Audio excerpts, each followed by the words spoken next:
Salut toi! Eh ben écoute, une vidéo d'une de mes cachettes favorites. Alors toi, tu donnes des céréales à manger à ton bambin le matin, tu sais, à ton petit ange, en étant persuadé que tu fais le bon choix santé, le bon choix énergie, tout ça à grand renfort de publicité de l'industrie agroalimentaire. Eh ben écoute, figure-toi qu'aujourd'hui j'ai envie de déboulonner une fausse croyance, des fois ça fait du bien. Est-ce que tu connais la notion d'index glycémique ? Autrefois, on parlait sucre rapide, sucre lent. Ça fait bien longtemps qu'on n'utilise plus ces termes. La notion d'index glycémique est beaucoup plus précise. En fait, c'est un indice qu'on donne aux aliments et c'est très précis parce qu'un même aliment, en fonction de son mode de préparation, aura un index glycémique différent.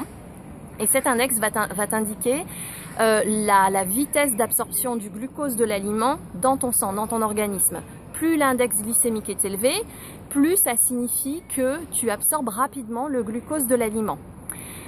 L'idée, c'est de favoriser les aliments avec un index glycémique le plus bas possible. Alors ça dépend des situations, il faut nuancer ça, mais l'idée c'est ça. Pourquoi? Parce que ça permet de distiller le glucose progressivement dans ton organisme et donc de sauvegarder un certain équilibre, une certaine osmose à ton organisme et notamment à ton sang.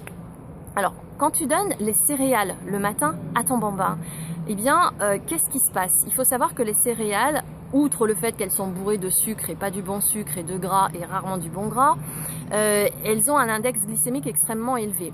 Donc, il va se retrouver avec un apport de glucose dans le sang très rapide, d'autant qu'en général, il est à jeun, ou tu, parce que peut-être que toi, t'en manges des céréales le matin. Et voilà, donc, ça va monter en flèche, d'accord? Alors, ce qui va se passer, c'est que le corps, lui, il n'aime pas ça. Il veut que ton taux de glycémie dans le sang soit toujours stable.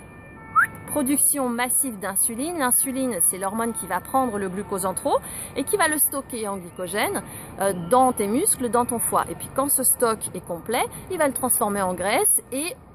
Ok?